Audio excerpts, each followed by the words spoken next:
Today I'm working on the August Chain Together All-in-One Quilt, and in this video I will show you the steps I took to set up the borders.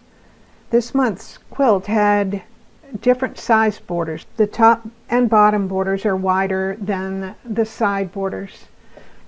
I'm using this pattern, the Feather Vein Scallop 2 corner pattern, and the Feather Vein Scallop border. Alternatively, you can use patterns without the veins, a little less dense, and will stitch quicker. There's also a Feather Vein corner pattern, and the difference is the piano keys in the corner are set just a little differently. So I'm going to select the corner pattern and hold my control key down, select the border repeat, and click on border corner. With piano keys, I normally click pretty close to the edge because I want the connecting stitching to fall into the binding area. So following the prompts on the CAD, I clicked my upper left, upper right, lower left, and now I'll click the inner.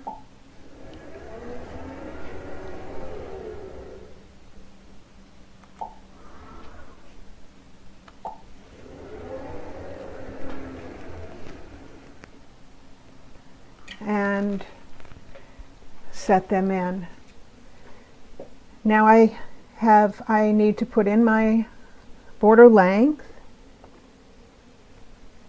and I set this up in border corner specifically so that you could see what the border corner feature tries to do when the borders are not the same size. Creative Studio has put this in there, keeping it in relation to the rest of the patterns, but did not fill the space well. So using border corner feature for this particular set of patterns is not going to work. So I'm going to cancel that. And I'm going to set up a new quilt group, and I'm going to click my boundaries, and in this case then I can follow along and click my inner boundary without having to click two separate ones. I can just click right along this inner seam line,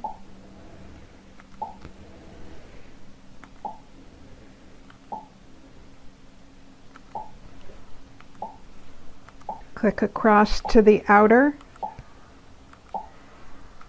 up the side to the corner, and close and exit drawing. Now I can drag my corner pattern in. Once I have this, I can copy, and then I can paste a copy, use my space bar to rotate to the other side, and set this pattern into place.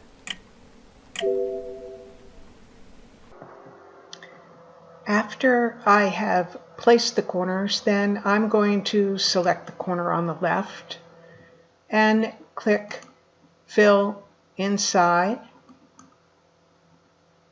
And the one on the left I'm going to select and also fill inside. I'm going to stitch both corner patterns first, and then I'm going to come back and set the patterns in between.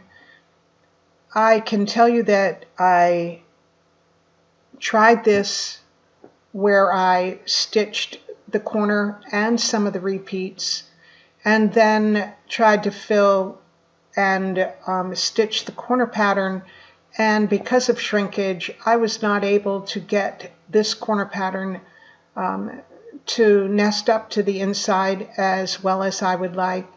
So I have decided that the best way for me for this corner pattern was to stitch the corners and then to put the repeats in between. To set the repeats, with the head of your machine, you're going to select Draw Line, and with the head of your machine, you're going to click on the end point where this pattern stopped, and then move your machine head over to the right-hand side and click where this pattern started. Then you're going to select the feather vane border pattern, select the line, and then click on Apply.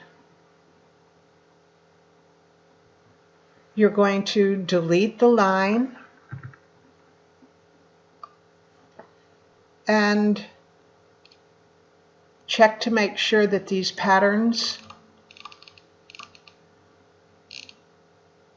don't fall below the boundary line. You might need to make a little adjustment. You may need to re-click your boundary lines, or at least take your machine head and use your crosshairs to make sure that these feathers, when you do fill, don't get cut off, because fill will fill within the borders. So if these feathers touch this border line that you have drawn, then it will cut the tips of those feathers off. I can show you that it isn't very pretty. So if I do a fill inside right now,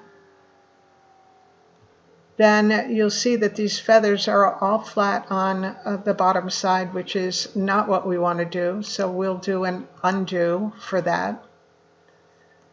I need to delete that line, select these patterns again, and move them up just a bit. And right now it looks like that I'm going to overrun this feather on the corner. Use your crosshairs to make sure that the patterns that you're placing nest up nicely and don't overrun what you've already stitched. With the patterns selected, and if you're happy with the placement, then you can do a fill inside and stitch your border repeats.